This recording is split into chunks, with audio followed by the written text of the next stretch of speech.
અને હવે સમાચારો પર નજર કરીએ તો રેસિડેન્ટ તબીબોની હડતાળને લઈને હવે સરકાર એક્શન મોડમાં છે। સ્ટાઇપેન્ડ વધારાની માંગ સાથે તબીબો હડતાળ પર છે। આવતીકાલ સવાર સુધીમાં તબીબોને ડ્યુટી પર હાજર થવા સૂચના આપી દેવામાં આવી છે। સવાર સુધીમાં હાજર નહીં થાય તો તેમની સામે કાર્યવાહી પણ કરવામાં આવશે, પગલાં લેવામાં આવશે। સવારે 9 વાગ્યા સુધી ફરજ પર હાજર ન થાય તો શિક્ષાત્મક કાર્યવાહી કરવાની સરકારે અહીંયા વાત પણ કરી છે। આ સૂચન પણ આપવામાં આવ્યા છે।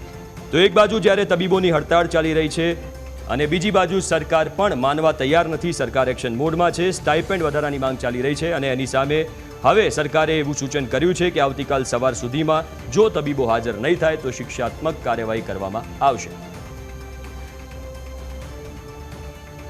તો વધુ વિગતો સાથે ગાંધીનગરથી સંવાદદાતા મલ્હાર જોડાઈ ગયા છે। મલ્હાર, એક બાજુ તબીબો પણ નથી માની રહ્યા, બીજી બાજુ સરકાર પણ નથી માની રહી, શું ડેવલપમેન્ટ છે, અપડેટ શું છે?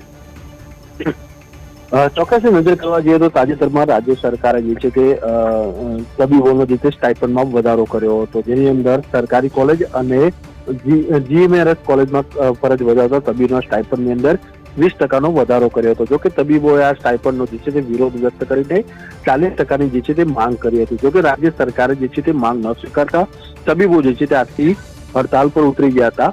પરંતુ હવે સમી સાંજ થઈ છે અને રાજ્ય સરકાર એક્શન મોડમાં આવી ગઈ છે। રાજ્ય સરકાર દ્વારા જે છે એક પરિપત્ર જાહેર કરવામાં આવ્યું છે। આ પરિપત્રની અંદર તબીબોને સ્પષ્ટ શબ્દોમાં કહેવામાં આવ્યું છે કે આવતીકાલે સવારે 9 વાગ્યા સુધી જો તબીબો ફરજ ઉપર હાજર નહીં થાય તો રાજ્ય સરકાર તેમના વિરુદ્ધ જે છે તે સખ્તમાંથી સખ્ત પગલાં ભરશે। ખાસ કરીને નજર કરીએ તો માત્ર અમદાવાદની બીજી મેડિકલ કોલેજની અંદર જે છે તબીબો દ્વારા વિરોધ મોટા પાયે કરવામાં આવ્યો છે, જ્યારે અન્ય જિલ્લાઓની વાત કરીએ તો અન્ય જિલ્લાઓમાં પણ